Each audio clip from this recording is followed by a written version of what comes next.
അല്ലാഹുവിന്റെ പരിശുദ്ധമായ ഖുർആൻ പരിചയപ്പെടുത്തിയ വാപ്പയോ ഉമ്മയോ ഭാര്യയോ മക്കളോ കൂടപ്പിറപ്പോ കുടുംബക്കാരോ ഒരു മനുഷ്യനും കണ്ട പരിചയം പോലും കാണിക്കാത്ത ദിവസമുണ്ടല്ലോ. അന്നുമ്മ തന്റെ മുന്നിലൂടെ നടന്നു പോയാലും വാപ്പ തന്നെ കണ്ടാലും പടച്ചവനെ ഒരു മനുഷ്യൻ പോലും തിരിഞ്ഞു നോക്കാത്ത ദിവസമുണ്ടല്ലോ. മഹദിയായ ആയിഷ ബീബി റളിയല്ലാഹു തആല അൻഹാ അല്ലാഹുവിന്റെ പ്രവാചകനെ പരലോകത്തെ കുറിച്ച് പറയുന്നത് കേട്ടപ്പോ പള്ളിക്കകത്തിരുന്ന തന്റെ സ്വഹാബത്തിനോട് മസ്ജിദുൻ നബവിയിലിരുന്ന നസീഹത്ത് പരലോകത്തെ കുറിച്ച് നരകത്തെ കുറിച്ച് അല്ലാഹുവിന്റെ കോടതിയെ കുറിച്ച് പറയുന്നത് കേട്ടപ്പോ ആയിഷ ബീബി റളിയല്ലാഹു തആല അൻഹ കരഞ്ഞ് കരഞ്ഞ് തളർന്നു കിടക്കുകയാ. റസൂലുള്ളാഹി തങ്ങൾ തന്റെ വീട്ടിലേക്ക് കടന്നു വന്നപ്പോ തന്റെ പ്രിയപ്പെട്ട ഭാര്യ നിലവിളിച്ച് തളർന്നു കിടക്കുന്ന കരഞ്ഞ് കരഞ്ഞ് വല്ലാത്തൊരവസ്ഥയിൽ തളർന്നു കിടക്കുന്ന ഭാര്യയുടെ ചാരത്ത് കടന്നു വന്നു. ആയിഷ ബീബി റളിയല്ലാഹു തആല അൻഹയുടെ തലയെടുത്തു മടിയിൽ വെച്ചു.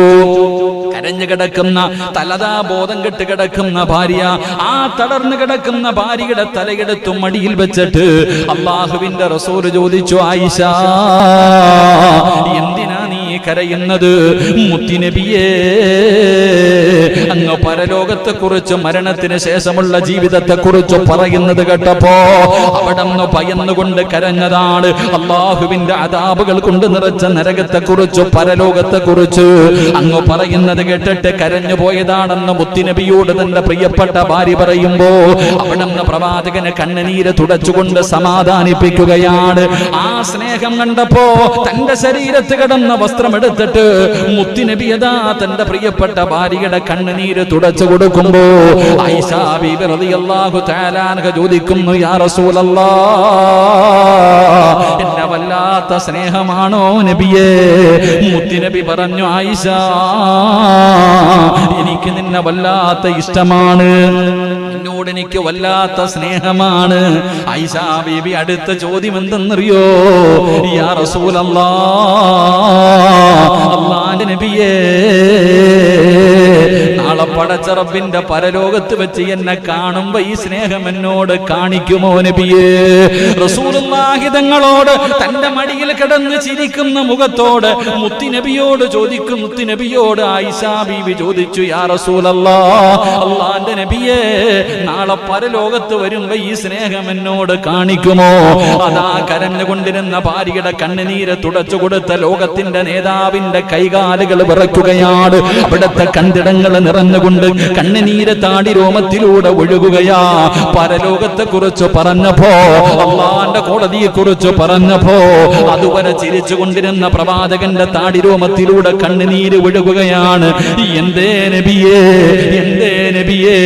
ആയിഷ, പരലോകം ഭയാനകമാണ് ആയിഷ, പരലോകം ഭയാനകമാണ്.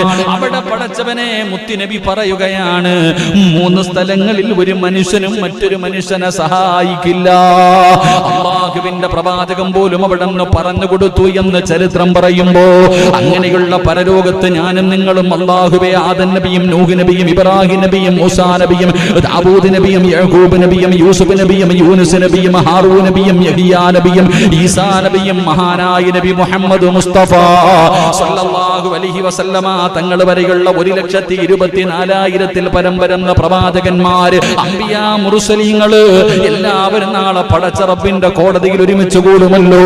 അബൂജഹൽ ഉണ്ടാകുമല്ലോ, ഫിർഔൻ ഉണ്ടാകുമല്ലോ, ഖാറൂൻ ഉണ്ടാകുമല്ലോ, നമ്രൂദ് ഉണ്ടാകുമല്ലോ, സാക്ഷാൽ ഇബ്ലീസ് ഉണ്ടാകുമല്ലോ. എല്ലാവരും നാളെ പടച്ച റബ്ബിന്റെ പരലോകത്തിങ്ങനെ നിൽക്കുമ്പോ പ്രവാചകൻ പറയുന്നു, സ്വഹാബാ,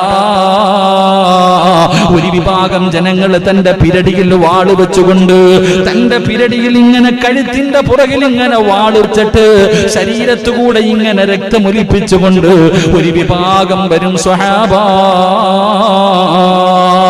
അല്ലാഹുവിന്റെ റസൂൽ വിടന്ന് പറയുകയാ സല്ലല്ലാഹു അലൈഹി വസല്ലം, ഒരു വിഭാഗം ജനങ്ങൾ മുഴുവനും നാളെ പടച്ച റബ്ബിന്റെ കോടതിയിൽ നിൽക്കുമ്പോ അതാ കഴുത്തിൽ വാള് വെച്ചിട്ട് ആ വാളിലൂടെ ശരീരത്തിൽ നിന്ന് രക്തത്തുള്ളികൾ ഇങ്ങനെ താഴേക്ക് വീഴുകയാണ്. അവരോടി വരികയാണ്, അവരോടി വരികയാണ്. റസൂലുള്ളാഹി തങ്ങൾ പറയുകയാണ്, അതാ രക്തമൊലിപ്പിച്ചുകൊണ്ട് കടന്നു വന്നിട്ട് അതാ പ്രവാചകൻ അവിടെ നിന്ന് പറഞ്ഞു, സ്വഹാബാ, അവരിങ്ങനെ അള്ളാഹുവിന്റെ സ്വർഗത്തിലേക്ക് തിരുതിയിലോടുകയാണ്. നാളെ പടച്ച റബ്ബിന്റെ കോടതിയിൽ വെച്ചിരിക്കുന്ന കാല് ചലിപ്പിക്കാൻ കഴിയാതെ ഞാനും നിങ്ങളും നിന്നുരുകുന്ന ഒരു ദിവസമുണ്ടല്ലോ. ആ ദിവസം ഖബറിന്റെ അകത്ത് നിന്ന് കഴുത്തിൽ വാള് വെച്ചുകൊണ്ട് അതാ രക്തമൊലിപ്പിച്ചുകൊണ്ട് ഒരു വിഭാഗം ഓടുകയാണ്. അവർ റബ്ബിന്റെ സ്വർഗത്തിലേക്ക്, സ്വർഗത്തിന്റെ കവാടങ്ങൾ കടന്നുകൊണ്ട് അവർക്ക് ഹിജാബിസ വിചാരണയില്ല, ഹിസാബില്ല. അള്ളാഹു അവരോടൊരു ചോദ്യവും ചോദിക്കാതെ അവര് പടച്ച റബ്ബിന്റെ സ്വർഗത്തിലേക്ക് കടന്നു പോകുന്നത് കാണുമ്പോൾ മുത്തുനബി പറയുകയാ, എല്ലാവരും ചോദിക്കുകയാണ്, ആരാണിവർ? പടച്ചവനെ വിചാരണയില്ലാതെ, അള്ളാഹു ഒന്നും ചോദിക്കാതെ, അള്ളാഹുവേ ഖബറിന്റെ അകത്ത് നിന്ന് എഴുന്നേറ്റ് നാളെ പടച്ച റബ്ബിന്റെ പരലോകത്തുകൂടെ അള്ളാഹുവിന്റെ അനുഗ്രഹങ്ങൾ കൊണ്ട് നിറഞ്ഞ സ്വർഗമുണ്ടല്ലോ, ആ സ്വർഗത്തിലേക്ക് പെട്ടെന്ന് കടന്നു പോകുന്ന ഒരു വിഭാഗത്തെ കാണുമ്പോ അവിടെന്ന് ചോദിക്കുന്നു, ഫഖീല മൻ ഹൗലാ, ആരാണ് ഈ പോകുന്ന വിഭാഗമാരാ? ആരായി പോകുന്ന വിഭാഗമാരാ? ആ സമയത്ത് പടച്ച റബ്ബിന്റെ ഭാഗത്ത് നിന്ന് വിളിച്ചു പറയുകയാണ്, ഖീല അശ്ഹദാ, അവരാരെന്നറിയുമോ? അല്ലാഹുവിന്റെ ദീനിന് വേണ്ടി പോരാടി വീരമൃത്യം വരിച്ച ശുഹദാക്കളുണ്ടല്ലോ. ബദറിലും ഉഹദിലും ഹന്തക്കിലും ഖൈബറിലും തബൂക്കിലും യർമൂക്കിലും പടച്ച റബ്ബിന്റെ തൃപ്തിക്ക് വേണ്ടി അല്ലാഹുവിന്റെ ദീനിന് വേണ്ടി പോരാടി വീരമൃത്യം വരിച്ച ശുഹദാക്കളുണ്ടല്ലോ. അവരാണ് ആദരവായ പ്രവാചകൻ നബി മുഹമ്മദ് മുസ്തഫ. ആദരവായ പ്രവാചകൻ നബി മുഹമ്മദ് മുസ്തഫ സല്ലല്ലാഹു അലൈഹി വസല്ലമ തങ്ങൾ പറയുന്നു, നാളെ നമ്മൾ എല്ലാവരും അള്ളാഹുവിന്റെ കോടതിയിൽ നിൽക്കുമ്പോ വെച്ചിരിക്കുന്ന കാല് പോലും ചലിപ്പിക്കാതെ സർവ്വരും അവിടെ ഉണ്ട്, എല്ലാരും ഉണ്ട്. എന്റെ പ്രിയപ്പെട്ടവരെ, നമുക്ക് അവിടെ വെച്ച് ഫിർഔനിനെ കാണാം, നമ്രൂദിനെ കാണാം, അബൂജഹലിനെ കാണാം, മുത്തുബത്തും ഷൈബത്തും എല്ലാരും അവിടെ ഉണ്ട്. എല്ലാവരും ഇങ്ങനെ നിൽക്കുന്ന സമയം കഴുത്തിൽ വാള് വെച്ചുകൊണ്ട്, ആ കഴുത്തിൽ വെച്ചിരിക്കുന്ന വാളിലൂടെ രക്തമൊലിപ്പിച്ചുകൊണ്ട് നമ്മുടെ മുന്നിലൂടെ ഒരു വിഭാഗം തിറുതി കാണിച്ചു സ്വർഗത്തിൽ പോവാ. വിവിഐപികളെ പോലെ പടച്ച റബ്ബിന്റെ സ്വർഗത്തിലേക്ക് ഇങ്ങനെ കേറി പോകുന്നത് കാണുമ്പോ അവിടെ നിന്നുകൊണ്ട് ചോദിക്കും, ഇവരാരാ? എന്റെ പ്രിയപ്പെട്ടവരെ, മുത്തുനബി സല്ലല്ലാഹു അലൈഹി വസല്ലമ തങ്ങൾ പറഞ്ഞു, അവര് ശുഹദാക്കളാണെന്ന് ആദരവായ പ്രവാചകൻ നബി മുഹമ്മദ് മുസ്തഫ സല്ലല്ലാഹു അലൈഹി വസല്ലമ തങ്ങൾ അവിടെ നിന്ന് പറഞ്ഞു, അവര് ശുഹദാക്കളാ. എന്റെ പ്രിയപ്പെട്ട സഹോദരങ്ങളെ, ശുഹദാക്കളാരാ? രക്തസാക്ഷികളാരാ? ഇന്ന് നമ്മളെ സംബന്ധിച്ചിടത്തോളം നമുക്ക് കുറച്ച് രക്തസാക്ഷികളെ അറിയാം. ഇന്നിപ്പോ നമ്മുടെ നാട്ടിലെ രക്തസാക്ഷികൾ വല്ലാതെ കൂടിക്കൊണ്ടിരിക്കുകയാണ്. എന്റെ പ്രിയപ്പെട്ടവരെ, പത്രങ്ങളിൽ ഇപ്പൊ വാർത്തയെടുത്ത് നോക്കുമ്പോൾ രക്തസാക്ഷികൾ റോഡിൽ പോസ്റ്റർ അടിച്ചു വെച്ചിട്ടുണ്ട്, രക്തസാക്ഷികൾ. എത്ര എണ്ണവാ പോകുന്നില്ല? ഈ അടുത്തായിട്ട് കുറെ പോയില്ലേ? എന്റെ പ്രിയപ്പെട്ടവരെ, വല്ല കുറവുണ്ടോ? രക്തസാക്ഷികൾ, നമ്മൾ കാണുന്ന രക്തസാക്ഷികൾ ഇടാ. എടാ, കൊല്ലുന്നവൻ അറിയത്തില്ല ഞാൻ എന്തിനാ ഇവനെ കൊന്നത്, ചത്തവൻ അറിയത്തില്ല ഞാൻ എന്തിനാ ചത്തത്. ഇതവസ്ഥ. ഇത് ഖിയാമത്ത് നാളിന്റെ അടയാളമാണെന്ന് ആദരവായ പ്രവാചകൻ നബി മുഹമ്മദ് മുസ്തഫ സല്ലല്ലാഹു അലൈഹി വസല്ലമ തങ്ങൾ പറയുമ്പോ ഞാൻ ആരെയും കുറ്റപ്പെടുത്തുകയില്ല, പക്ഷെ നമ്മൾ അറിയണമല്ലോ ആരാണ് ശുഹദാക്കൾ, ആരാ രക്തസാക്ഷികൾ എന്ന് പറഞ്ഞാൽ ആരാ? എന്റെ പ്രിയപ്പെട്ടവരെ, വെറുതെ ഇങ്ങനെ പോസ്റ്റർ എടുത്ത് ഒട്ടിക്കാനും അല്ലെങ്കിൽ ഒരു സ്തൂപം ഉണ്ടാക്കി വെക്കാനും അതൊന്നുമല്ല.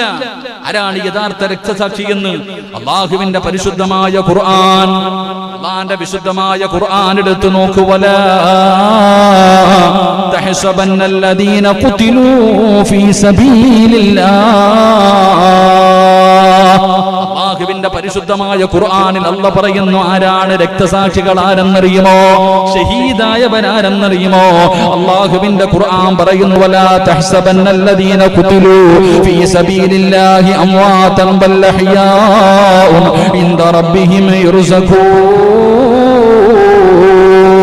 അള്ളാഹുവിന്റെ ദീനിന് വേണ്ടി പോരാടി വീരമൃത്യം വരിച്ച ശുഹദാക്കളുണ്ടല്ലോ, അവരെ നിങ്ങൾ മരിച്ചവരെന്ന് പറയാൻ പാടില്ല. അള്ളയാ പറഞ്ഞത്, അള്ളാന്റെ വിശുദ്ധമായ ഖുർആൻ പറയുകയാണ്, പടച്ച റബ്ബേ, അള്ളാഹുവിന്റെ ദീനിന് വേണ്ടി വീരമൃത്യം വരിച്ചവരുണ്ടല്ലോ, അവരും മരിച്ചുപോയി എന്ന് നിങ്ങൾ പറയാൻ പാടില്ല. അവര് മരിച്ചുപോയെന്ന്. സിറാജ് മരിച്ചു, അല്ലെങ്കിൽ പള്ളി നമ്മളിങ്ങനെ പറയുമല്ലോ, എല്ലാരും മരിച്ചു മരിച്ചു എന്നാണ് നമ്മൾ പറയാറ്. ആര് മരിച്ചാലും നമ്മൾ പറയും സിറാജ് മരിച്ചു, അല്ലെങ്കിൽ ഷാജി മരിച്ചു, അല്ലെങ്കിൽ അൻസാരി മരിച്ചു, അല്ലെങ്കിൽ മുസമ്മിൽ മരിച്ചു. എന്റെ പ്രിയപ്പെട്ടവരെ, നമ്മൾ പേരെങ്ങനെ മരിച്ചു എന്നാ പറയുന്നത്. എങ്കിൽ അല്ലാഹുവിന്റെ ഖുർആൻ പറഞ്ഞു, ഷഹീദായവർ, പടച്ച റബ്ബിന്റെ ദീനിന് വേണ്ടി പോരാടി വീരമൃത്യു വരിച്ചവര് നിങ്ങളും മരിച്ചു എന്ന് പറയല്ലേ. ബൽ അഹ്യാഉൻ ഇൻദ റബ്ബിഹിം യുർസഖൂൻ. അവർ അല്ലാഹുവിന്റെ അടുക്കൽ ജീവിച്ചിരിക്കുന്നവരാ, അവര് പടച്ച റബ്ബിന്റെ അടുക്കൽ ജീവിച്ചിരിക്കുന്നവരാ. അല്ലാഹുവിന്റെ വിശുദ്ധമായ ഖുർആൻ പറയുമ്പോ പെട്ടെന്ന് ഇതങ്ങ് വിശ്വസിക്കാൻ നമ്മളിൽ പലർക്കും വല്ലാത്ത ബുദ്ധിമുട്ടാണ്. ഷഹീദായവര് പടച്ചവനെ അതാ രാഷ്ട്രീയ കൊലപാതകങ്ങൾ നടത്തിയിട്ട് അവരുടെ ജനാസ ചുമന്നുകൊണ്ട് പോകുമ്പോ പലരും പറയുന്ന ചില വാക്കുകളുണ്ട്. എന്റെ പ്രിയപ്പെട്ടവരെ, എങ്കിലും രക്തസാക്ഷികൾ ജീവിച്ചിരിക്കുന്നവരാ. അല്ലാഹുവിന്റെ ഖുർആനാണ് പറയുന്നത്. എന്റെ പ്രിയപ്പെട്ടവരെ, ഒറ്റ ചരിത്രം പറയാം, ഒരേ ഒരു ചരിത്രം പറയാം. അല്ലാഹുവേ, ഷഹീദായവർ ജീവിച്ചിരിക്കുന്നു എന്നതിനുള്ള തെളിവ് വേണോ? മഹാനായ നബി മുഹമ്മദ് മുസ്തഫ 1400 വർഷങ്ങൾക്ക് മുമ്പ് അല്ലാഹുവിന്റെ പ്രവാചകന് ബദരീങ്ങളുടെ മഹത്വം പറയുകയാണ്. ആരാണ് ബദരീങ്ങള്? ആ ബദരീങ്ങളുടെ മഹത്വം പറഞ്ഞു കൊടുക്കുകയാണ്. അല്ലാഹുവിന്റെ പ്രവാചകന് ബദരീങ്ങളുടെ മഹത്വം പറഞ്ഞു കൊടുക്കുമ്പോ ആരാ ബദരീങ്ങൾ? ആരാ ബദരീങ്ങളുടെ മഹത്വം എന്തെന്നറിയുമോ? അല്ലാഹുവിന്റെ പരിശുദ്ധമായ ഖുർആൻ എവിടെന്ന് പറയുകയാണ്. മുത്തുനബി എവിടെന്ന് പറഞ്ഞു കൊടുത്തു.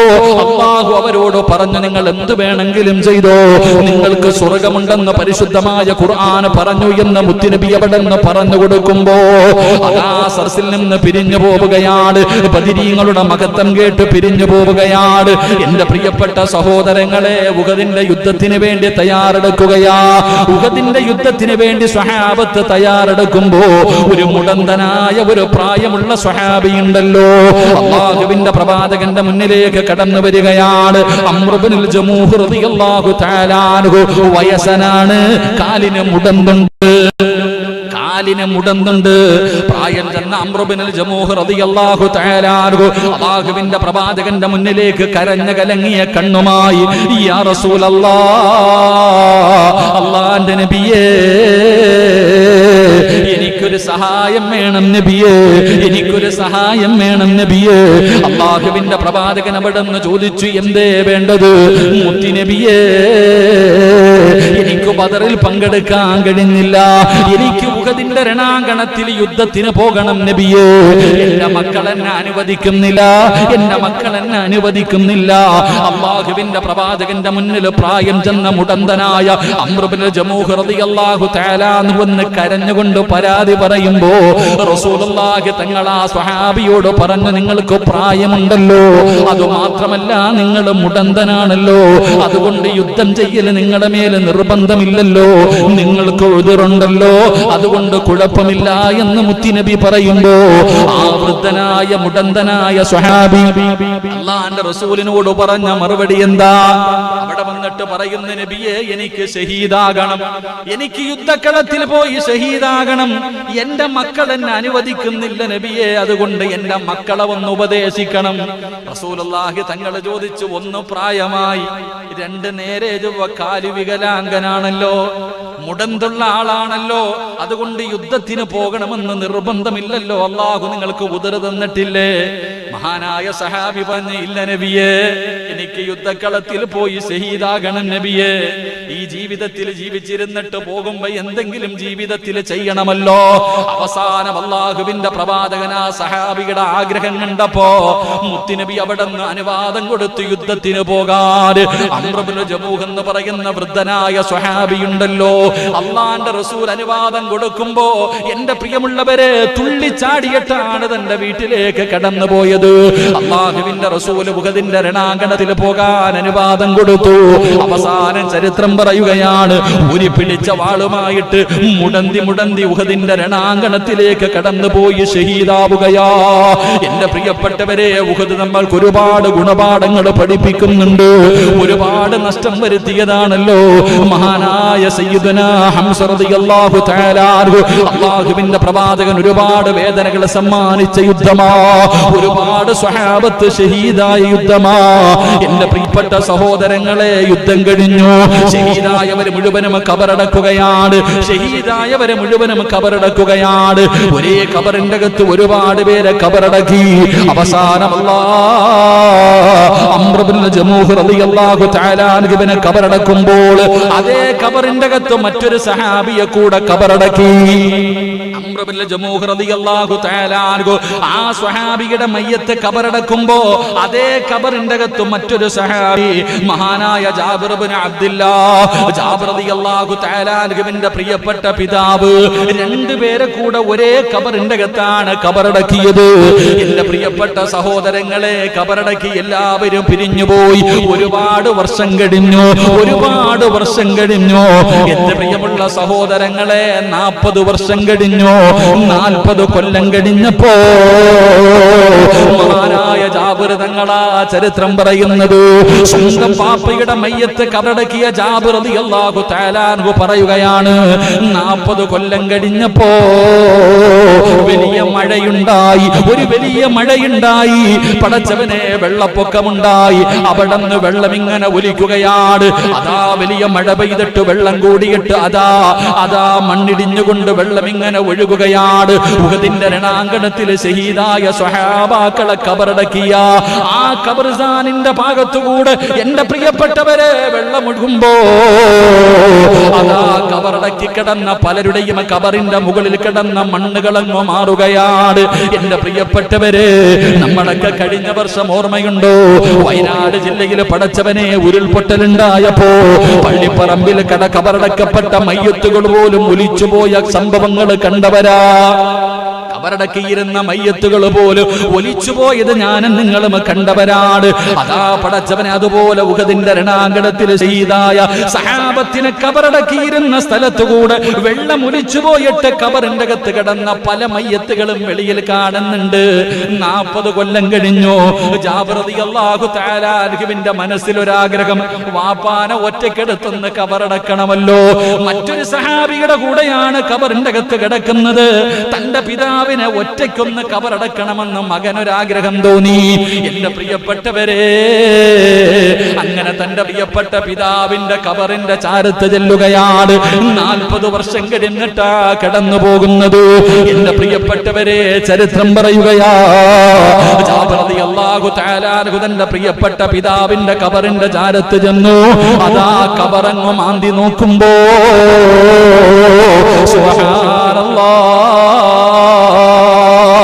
തന്റെ വാപ്പ കബറിന്റെ അകത്ത് കിടക്കുന്നുണ്ട്. അംർ ഇബ്നുൽ ജമൂഹ് റളിയല്ലാഹു തആല അൻഹു, ജാബിർ അബ്ദുല്ലാഹ് റളിയല്ലാഹു തആല അൻഹു, രണ്ടുപേരും കബറിന്റെ അകത്ത് കിടക്കുന്നുണ്ട്. എന്റെ പ്രിയപ്പെട്ടവരെ, ശരീരത്ത് ധരിപ്പിച്ചിരിക്കുന്ന കഫൻ തുണിയുണ്ടല്ലോ, ശരീരത്ത് ധരിപ്പിച്ചിരിക്കുന്ന കഫൻ തുണി പോലും കീറിയിട്ടില്ല. ഇന്നലെ കബറടക്കിയതുപോലെ 40 വർഷം മുമ്പ് കബറടക്കിയതെന്റെ പിതാവ് അതാ കബറിന്റെ അകത്ത് അതുപോലെ കിടക്കുകയാ, കബറിന്റെ അകത്ത് അതുപോലെ കിടക്കുകയാ. എന്റെ പ്രിയമുള്ളവരെ, അവസാനം മയ്യത്തെടുത്തു, അവിടുന്ന് ജനാസയെടുത്തു.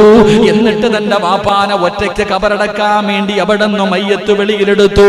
മഹാനായ ജാബിർ റളിയല്ലാഹു തആല അൻഹു പറയുകയാണ്, അതാ താഴെ അതാ അടിയിലൊരു മയ്യത്ത് വെച്ചിരുന്നു.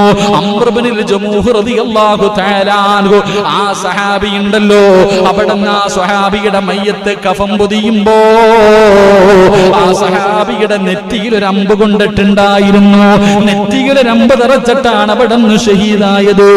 ആ നെറ്റിയിൽ അതാ തറച്ച അമ്പിങ്ങനെ വലിച്ചുരുമ്പോ അങ്ങനെ ഇരുന്നാണ് മരിച്ചത്.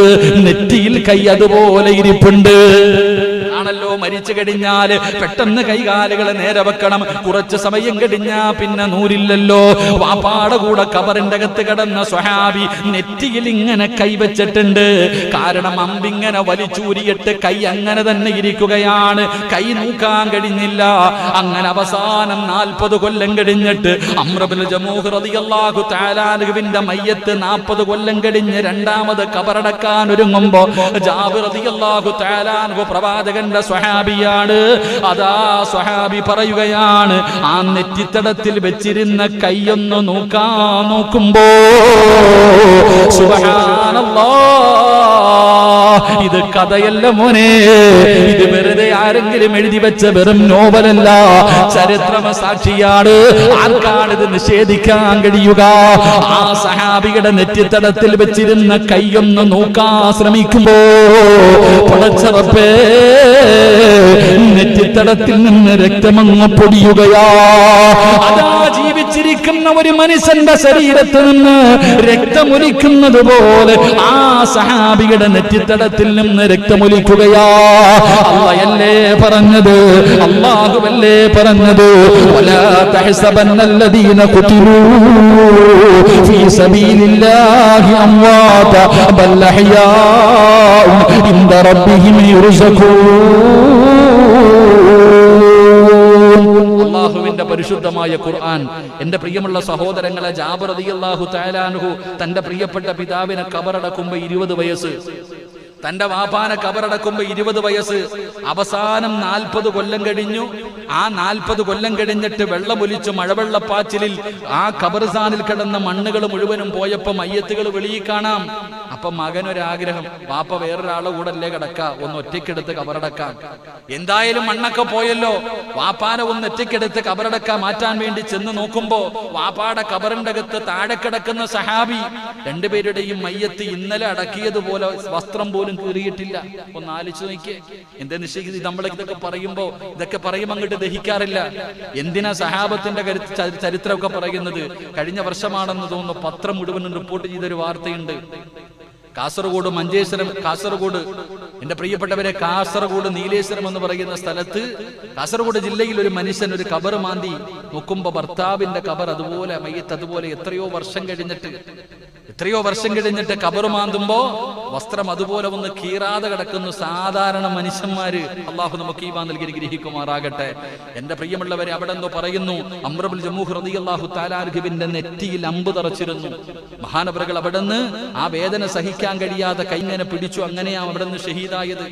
പക്ഷേ കൈ പിന്നെ നോക്കാൻ കഴിഞ്ഞില്ല. അങ്ങനെ തന്നെ ഖബറടക്കി. അവസാനം 40 കൊല്ലം കഴിഞ്ഞ് മയ്യത്തെടുത്ത് അടക്കാൻ നേരത്ത് എന്തായാലും എടുത്തല്ലോ, ഒന്ന് കഫം പൊതിയാൻ, വസ്ത്രങ്ങളൊക്കെ കീറിപ്പോയല്ലോ. അപ്പൊ അവിടെ നിന്ന് രണ്ടാമത് കഫം പൊതിയുന്ന സമയത്ത് സഹാബികൾ, ജാബിർ റളിയല്ലാഹു തആല അൻഹു പറയുന്ന ആ കൈ ഒന്ന് നോക്കാൻ നോക്കി. ആ കൈ ഇങ്ങനെ പിടിച്ചപ്പോ ആ മുറിവിന്ന് ഇങ്ങനെ രക്തം വരിക. അള്ളാഹു നമുക്ക് ഈമാൻ നൽകി അനുഗ്രഹിക്കുമാറാകട്ടെ. ഇതാ ശുഹദാക്കള്. അള്ളാഹ് പറഞ്ഞവര് ജീവിച്ചിരിക്കുന്നവരാ. എൻ പ്രിയമുള്ള സഹോദരങ്ങളെ, മഹാനായ നബി മുഹമ്മദ് മുസ്തഫ സല്ലല്ലാഹു അലൈഹി വസല്ലമ തങ്ങൾ പറഞ്ഞു, നിങ്ങൾ ആരെങ്കിലും അള്ളാഹുവിനോട് സ്വർഗം ചോദിച്ചാ ഏത് സ്വർഗം ചോദിക്കണം? പറഞ്ഞങ്ങാതിമാരെ, ഞാൻ വെള്ളിയാഴ്ച പറഞ്ഞതല്ലേ, അള്ളാഹിനോട് സ്വർഗം ചോദിച്ചാൽ ഏത് സ്വർഗം ചോദിക്കണം? ജന്നാത്തുൽ ഫിർദൗസ്. അള്ളാഹു നൽകി അനുഗ്രഹിക്കുമാറാകട്ടെ. അള്ളാഹുവിനോട് നിങ്ങൾ ആരെങ്കിലും സ്വർഗം ചോദിക്കുകയാണെങ്കിൽ അവിടെ മുത്തുനബി പറഞ്ഞു, ജന്നാത്തുൽ ഫിർദൗസ് എന്ന് പറയുന്ന സ്വർഗം ചോദിക്കണം. കാരണം അള്ളാന്റെ റസൂൽ സല്ലല്ലാഹു അലൈഹി വസല്ലമ തങ്ങൾ പറഞ്ഞു, സ്വർഗത്തിലെ ഏറ്റവും ഉയർന്ന പദവിയാ ജന്നാത്തുൽ ഫിർദൗസ്. സ്വർഗത്തിലെ ഏറ്റവും 100ാമത്തെ പദവിയാണ് ജന്നാത്തുൽ ഫിർദൗസ്, പ്രവാചകന്മാര് കിടക്കുന്ന സ്വർഗം. ആ സ്വർഗത്തിന്റെ മുകളിൽ അള്ളാഹുവിന്റെ അർശ്, വേറൊന്നുമില്ല, പടച്ചവന്റെ അർശ്. എങ്കിൽ എന്റെ പ്രിയമുള്ള സഹോദരങ്ങളെ, ജന്നാത്തുൽ ഫിർദൗസ് എന്ന് പറയുന്ന സ്വർഗവും അള്ളാഹുവിന്റെ അർശും, ഇത് രണ്ടിന്റെയും ഇടയിൽ അള്ളാഹുവിന്റെ അർശിന്റെ താഴ്ഭാഗത്ത് ചില കിളിക്കൂടുകൾ കാണാം. എന്റെ പ്രിയപ്പെട്ട സഹോദരങ്ങളെ, പ്രവാചകൻ സല്ലല്ലാഹു അലൈഹി വസല്ലം തങ്ങൾ പഠിപ്പിക്കുന്നു, അള്ളാഹുവിന്റെ സ്വർഗത്തില്, എന്റെ പ്രിയപ്പെട്ടവരെ, മുത്തുനബിയുടെ അള്ളാഹുവിന്റെ റസൂല് പറയുന്നു, അള്ളാഹുവിന്റെ അർശിന്റെ താഴ്ഭാഗത്ത് ചില കൂടുകൾ, ചില പറവകൾ ഇങ്ങനെ പറന്നു നടക്കുന്നുണ്ട്, പച്ചപ്പറവകൾ. എന്റെ പ്രിയപ്പെട്ടവരെ, അവരാരെന്നറിയുമോ? അള്ളാഹുവിന്റെ ദീനിന് വേണ്ടി പോരാടിയ ശുഹദാക്കളുണ്ടല്ലോ. ആ ശുഹദാക്കളുടെ റൂഹ് കാണുന്ന മുത്തുനബി അവിടെ നിന്ന് പഠിപ്പിക്കുമ്പോ അള്ളാഹുവിന്റെ പ്രവാചകൻ സല്ലല്ലാഹു അലൈഹി വസല്ലമ തങ്ങൾ പറയുകയാണ്, അള്ളാഹു അവരോട് ചോദിക്കുകയാ, ആ ശുഹദാക്കളോട് അള്ളാഹു ചോദിക്കുകയാ, നിങ്ങൾക്ക് വല്ല ആഗ്രഹവുമുണ്ടോ? അള്ളാഹുവിന്റെ സ്വർഗത്തിൽ കഴിയുന്ന ശുഹദാക്കളോട് പടച്ച റബ്ബ് ചോദിക്കുകയാണ്, നിങ്ങൾക്ക് വല്ല ആഗ്രഹവുമുണ്ടോ? ശുഹദാക്കൾ പറയുന്നു, അല്ലാഹ് ഞങ്ങൾ ഞങ്ങൾക്കൊരാഗ്രഹവുമില്ല പടച്ചവന്, ഞങ്ങൾക്ക് ഇത്രയും വലിയ ഒരു പ്രതിഫലം നീ നൽകിയല്ലോ തമ്പുരാനെ. എന്നിട്ടും അല്ലാഹു ചോദിക്കുന്നു നിങ്ങൾക്ക് വല്ല ആഗ്രഹവുമുണ്ടോ? ആ സമയത്ത് അതാ ശുഹദാക്കൾ പടച്ചറബിനോട് പറയുന്ന മറുപടി എന്താ? അല്ലാഹുവിന്റെ റസൂൽ പറയുന്നു, മാ മിൻ അഹദിൻ മിൻ അഹ്ലിൽ ജന്നത്തി യസുറുഹു അയ്യർജഅ ഇല ദുനിയാ ഗൈറു ഷഹീദ്.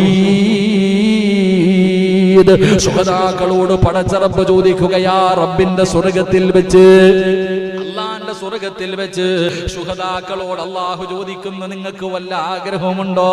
ശുഹദാക്കൾ പറയുന്നു, നാഥാ ഞങ്ങളെ നീ ദുനിയാവിലേക്ക് മടക്കണേ തമ്പുരാനെ, ഞങ്ങളെ നീ ദുനിയാവിലേക്ക് മടക്കണേ തമ്പുരാനെ. എന്തിനെന്നറിയുമോ? ഫഇന്നഹു യുഹിബ്ബു അയ്യർജിഅ ദുനിയാ യഖൂലു ഹത്താ ഉഖ്തല 10 മറ ഫീ സബീലില്ലാഹ്.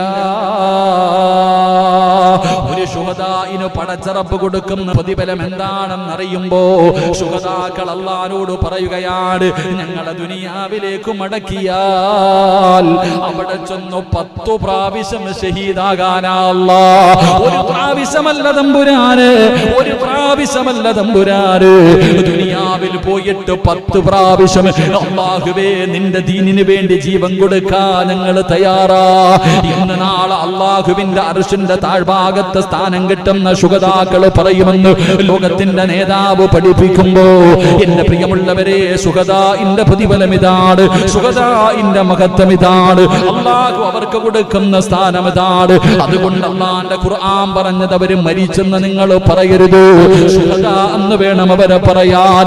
അവർക്ക് ചില ഗുണങ്ങളുണ്ട്, അവർക്ക് ചില ഗുണങ്ങളുണ്ട്. ഷഹീദായി കഴിഞ്ഞാൽ പ്രവാചകൻ സല്ലല്ലാഹു അലൈഹി വസല്ലമ തങ്ങൾ പറഞ്ഞു, ഞാൻ മരിച്ചാൽ പറയും സിറാജ് മരിച്ചു എന്ന്. എങ്കിൽ ഒരാൾ ഷഹീദായി മരിച്ചു കഴിഞ്ഞാൽ അദ്ദേഹത്തിന് സിറാജ് മരിച്ചു എന്നല്ല. ഞാൻ ഏതെങ്കിലും യുദ്ധക്കളത്തിൽ പോയിട്ട് ഇനി ഷഹീദായി മരിച്ച പിന്നെ സിറാജ് എന്നല്ല, മരിച്ചു എന്ന് പറയരുത്, ഷഹീദ് എന്ന് പറയണമെന്ന് നബി മുഹമ്മദ് മുസ്തഫ സല്ലല്ലാഹു അലൈഹി വസല്ലമ തങ്ങൾ പറഞ്ഞു. പിന്നെ ഷഹീദ് അങ്ങനെ പേര്, ഷഹീദ് എന്നാ പേര്. മയ്യത്ത് കുളിപ്പിക്കാൻ പറ്റൂല, എങ്ങനാണോ മരിച്ച അതുപോലെ കഫൻ അടയ്ക്കണം. അവരെ മയ്യത്ത് കുളിപ്പിക്കാൻ കഴിയില്ല. ഇപ്പൊ കൊറോണ ഒക്കെ വന്ന് മരിച്ച അങ്ങനല്ലേ, ഇപ്പൊ കുളിപ്പിലൊന്നും ഇല്ലല്ലോ, അത് തന്നെ അടക്കില്ല. എന്റെ പ്രിയപ്പെട്ട സഹോദരങ്ങളെ, മയ്യത്ത് അതുപോലെ തന്നെ കബറടക്കിക്കൊള്ളണം. അങ്ങനെ ചില ഗുണങ്ങളുണ്ട് എന്റെ പ്രിയപ്പെട്ട സഹോദരങ്ങളെ. ഇതൊക്കെ പറയുമ്പോ നിങ്ങൾ എന്റെ മുഖത്ത് നോക്കിയാൽ, എന്റെ പൊന്നാര സിറാജ് ഉസ്താദെ, നമ്മളൊക്കെ ഇനിയിപ്പോ ഏത് യുദ്ധത്തിനാ പോണ്ടത് അല്ലേപ്പാ? എന്താണ് സാരിക്ക, ഏത് യുദ്ധത്തിനാ പോണ്ടേ? തായമ്മായും മരിച്ചിട്ട് 30 കൊല്ലം അത്ര, അപ്പായുമായും മരിച്ചിട്ട് 33 വർഷമായി. അള്ളാഹുവരുടെ ബാപ്പ മരിച്ചിട്ട് 33 വർഷം, ഉമ്മ മരിച്ചിട്ട് 3 കൊല്ലം, 2 വർഷം. അള്ളാഹു രണ്ടുപേരുടെയും മണ്ണറ അള്ളാഹു മണീറയാക്കി കൊടുക്കുമാറാകട്ടെ. സ്വർഗത്തിൽ 33 വയസ്സാ പൊക്കോണം കേട്ടാത്താടെ കൈ പിടിച്ചിട്ട്. സ്വർഗത്തിൽ എല്ലാവർക്കും 33 വയസ്സ്. അദ്ദേഹത്തിന്റെ വാപ്പ മരിച്ചിട്ട് 33 കൊല്ലം. അള്ളാഹു സ്വർഗത്തിന്റെ കവാടം തുറന്നു കൊടുക്കുമാറാകട്ടെ. അള്ളാഹു മണ്ണറ അള്ളാഹു മണീറയാക്കി കൊടുക്കുമാറാകട്ടെ. എന്റെ പ്രിയമുള്ള സഹോദരങ്ങളെ, മുഅ്മിനീങ്ങളെ, നമ്മൾ ചിലപ്പോ പാന്തുമ്പോ കാണാപ്പ ഇവിടെ ഈ പള്ളി പണിയാൻ നേരത്തെ പതിഞ്ഞ പാരെ മയ്യത്തൊന്നും കിട്ടിയില്ലപ്പ. ചിരിച്ചുകൊണ്ടിരിക്കുന്ന നല്ല ആൾക്കാരൊക്കെ ഉണ്ടാവും കാണാനിട്ട്. എന്റെ പ്രിയപ്പെട്ടവരെ, പലരൊക്കെ കാണാം മയ്യത്തൊക്കെ പലരുടെയും.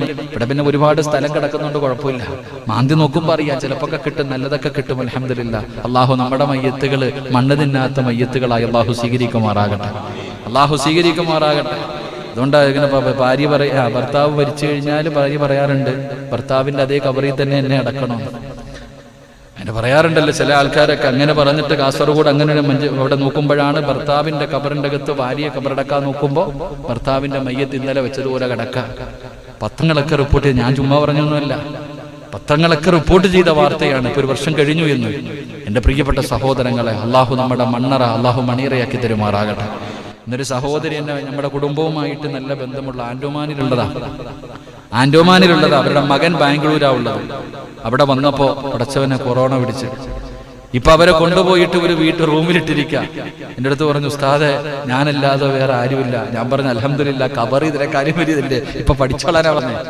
കൊണ്ടുപോയി അതിനകത്ത് ഇട്ടിരിക്കുക, വേറെ ആരുമില്ല ഒരു റൂമിന്റെ അകത്ത്. പടച്ചവനെ എന്നെ വിളിച്ചു, ഫോണുണ്ട്, വിളിച്ചപ്പോ പറഞ്ഞു. ഞാൻ പറഞ്ഞു അൽഹംദുലില്ലാ, മുത്തുനബിയുടെ നബിദിനൊക്കെ റബീഉൽ വരുന്നുണ്ട്, സലാത്ത് പറഞ്ഞോളാൻ, കിടന്നോളാൻ. എന്റെ പ്രിയപ്പെട്ട സഹോദരങ്ങളെ, ഏകാന്തത അള്ളാഹു നമ്മുടെ ഖബർ അള്ളാഹു മണ്ണറ മണീറയാക്കുമാറാകട്ടെ. ആ പ്രിയപ്പെട്ട സഹോദരി ഭർത്താവ് സുഖമില്ലാതെ മറ്റൊരു ഹോസ്പിറ്റലില്ല. കരുണക്കടലായ പടച്ചവൻ ശിഫാവ് കൊടുത്ത് അനുഗ്രഹിക്കുമാറാകട്ടെ. എന്റെ പ്രിയമുള്ള സഹോദരങ്ങളെ, മുഅ്മിനീങ്ങളെ, അപ്പൊ ഞാൻ പറഞ്ഞത് ഇന്ന് നമുക്ക് പോയി യുദ്ധമൊന്നും ചെയ്യാൻ പറ്റൂല. പിന്നെ എങ്ങനെ നമുക്ക് ഷഹീദാകാൻ കഴിയും? നമുക്ക് എങ്ങനെയാ ഷഹീദിന്റെ കൂലി കിട്ടാ? മഹാനായ പ്രവാചകൻ നബി മുഹമ്മദ് മുസ്തഫ സല്ലല്ലാഹു അലൈഹി വസല്ലമ തങ്ങൾ അല്ലാഹുവിന്റെ പ്രവാചകൻ പറയുകയാണ്, വഅക്സറു ശുഹദാഇ അസ്ഹാബുൽ ഫുർസി ഖാല നബിയുനാ റസൂലുള്ളാഹി സല്ലല്ലാഹു അലൈഹി വസല്ലമ തങ്ങൾ പറയുകയാണ്, എന്റെ സമുദായത്തിലെ ഏറ്റവും കൂടുതൽ ഷഹീദുകൾ ആരെന്നറിയോ? യുദ്ധക്കളത്തിൽ ബദറിൽ പോയി ഷഹീദായവര് മാത്രമല്ല, ഉഹദിൽ പോയവരല്ല, ഹന്തക്കിലും ഖൈബറിലും തബൂക്കിലും പോയവരല്ല. അല്ലാഹുവിന്റെ പ്രവാചകൻ പറയുന്നു, എന്റെ സമുദായത്തിൽ അധികം ശുഹദാക്കളും വിരിപ്പിൽ കടന്ന് മരിച്ചവരാണെന്ന് ആദരവായ പ്രവാചകൻ നബി മുഹമ്മദ് മുസ്തഫ സല്ലല്ലാഹു അലൈഹി വസല്ലമ തങ്ങൾ പറയുന്നു, എന്റെ സമുദായത്തിലെ ഏറ്റവും കൂടുതൽ ഷഹീദ് അവർ യുദ്ധത്തിന് പോയിട്ടില്ല, അവർ വാള് കൈകൊണ്ട് പോലും എടുത്തിട്ടില്ല. അവര് വാളെടുത്തവരോ പരിചയെടുത്തവരോ കുതിരപ്പുറത്ത് ശത്രുവിന്റെ മുന്നിലേക്ക് പോയവരോ അല്ല.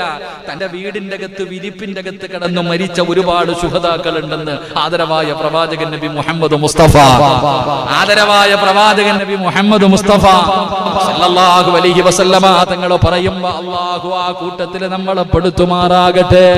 അല്ലാഹു ശുഹദാഇന്റെ പ്രതിഫലം കിട്ടുന്ന മരണം അല്ലാഹു നൽകി അനുഗ്രഹിക്കുമാറാകട്ടെ. അതിനാ വെള്ളിയാഴ്ച രാവിലെ മരിക്കാൻ, വെള്ളിയാഴ്ച രാവിലോ പകലിലോ മരിക്കാൻ ദുആ ചെയ്യുന്നത് എന്തിനു വേണ്ടിയാണ്? ഷഹീദിന്റെ കൂലി കിട്ടിയിട്ട് മരിക്കാനാ. മുത്തുനബി പറഞ്ഞല്ലോ, ഏതെങ്കിലും ഒരു മനുഷ്യന് 20 പ്രാവശ്യം ഞാൻ മരിച്ചു പോകുമല്ലോ, ഞാൻ മരിച്ചു പോകുമല്ലോ, ഒരു ദിവസം 20 പ്രാവശ്യം ഞാൻ മരിച്ചു പോകുമെന്ന് ഏതെങ്കിലും ഒരു മനുഷ്യൻ മരണത്തെ ഓർക്കുന്നുണ്ടോ? അവൻ നാളെ ശുഹദാക്കളുടെ കൂടെയാണെന്ന് നബി മുഹമ്മദ് മുസ്തഫ സല്ലല്ലാഹു അലൈഹി വസല്ലമ തങ്ങൾ പറയുമ്പോൾ, എന്റെ പ്രിയമുള്ളവരെ, വിരിപ്പിൽ കിടന്നു മരിച്ചിട്ട് ഷഹീദിന്റെ കൂലി കിട്ടുന്ന ഒരുപാട് മരണങ്ങൾ നമുക്കറിയുമല്ലോ.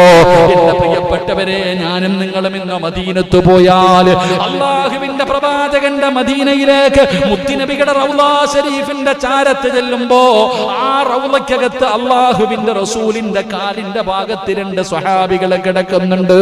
മഹാനായ സയ്യിദുനാ അബൂബക്കർ സിദ്ദീഖ് റളിയല്ലാഹു തആല അൻഹു. രണ്ടാമതൊരാളുണ്ട്, മഹാനായ സയ്യിദുനാ ഉമർ ഇബ്നുൽ ഖത്താബ് റളിയല്ലാഹു തആല അൻഹു. അല്ലാഹുവിന്റെ പ്രവാചകന്റെ കാലിന്റെ ചുവട്ടിൽ കിടക്കുന്ന സ്വഹാബി ആരാ? ഉമറാരാ? അല്ലാഹുവിന്റെ റസൂലിന്റെ തലയെടുക്കാൻ പോയവനാ. മുത്തുനബിയുടെ തലയെടുക്കാൻ പോയ ഉമർ അല്ലാഹുവിന്റെ റസൂലിന്റെ കാൽ ചുവട്ടിൽ ഒരു ഇടം കിട്ടിയത് എങ്ങനെയെന്നറിയോ? അല്ലാഹുവേ, അതാ ഉമർ ഇബ്നുൽ ഖത്താബ് റളിയല്ലാഹു തആല അൻഹു ആയിഷ ബീബി റളിയല്ലാഹു തആല അൻഹയോട് ചോദിക്കുമായിരുന്നു, മുത്തുനബിയുടെ ഖബറിന്റെ ചാരത്ത് എനിക്കൊരൽപ്പം സ്ഥലം തരുമോ ആയിഷ? ഉമ്മഹാത്തുൽ മുഅ്മിനീനോട് ചോദിക്കുമായിരുന്നു, ജീവിച്ചിരിക്കുമ്പോ ചോദിക്കുമായിരുന്നു. എന്നിട്ട് തന്റെ പ്രിയപ്പെട്ട മകനോട് പറഞ്ഞതെന്തെന്നറിയോ? ഞാൻ മരിച്ചിട്ട് എന്റെ മയ്യത്ത് ഖബറടക്കാൻ കൊണ്ടുപോകുമ്പോ റളിയല്ലാഹു തആല അൻഹു ഖലീഫയാണ്. അല്ലാഹുവിന്റെ റസൂൽ സല്ലല്ലാഹു അലൈഹി വസല്ലം തങ്ങളുടെ ഭാര്യയായ ആയിഷ ബീബി റളിയല്ലാഹു തആല അൻഹയോട് ചോദിച്ചു, ഒരു 6 അടി മണ്ണ് എനിക്ക് തരുവോ? മുത്തുനബിയുടെ ഖബറിന്റെ ചാരത്ത് ഒരു 6 അടി മണ്ണ് തരുവോ? ആയിഷ ബീവിയോട് ജീവിച്ചിരുന്നപ്പോ ചോദിച്ചു. എന്നിട്ട് മരിക്കുന്നതിന് മുമ്പ് മകനോട് പറഞ്ഞു, ഞാൻ ഖലീഫയാ. ജീവിച്ചിരിക്കുന്ന സമയത്ത് ചോദിച്ചപ്പോ ചിലപ്പോ എന്താ ഖലീഫയായതുകൊണ്ട് അടക്കിക്കോ എന്ന് പറഞ്ഞതാ. എന്നാൽ എന്റെ മയ്യത്ത് ഖബറടക്കാൻ കൊണ്ടുപോകുമ്പോ ആയിഷ ബീബി റളിയല്ലാഹു തആല അൻഹയോട് ചോദിക്കണം ഖബറടക്കാനുള്ള അനുവാദം. സമ്മതിച്ചാൽ അവിടെ അടക്കണം, ഇല്ലെങ്കിൽ ജന്നത്തിൽ ബഖീൽ കൊണ്ടുപോകണം.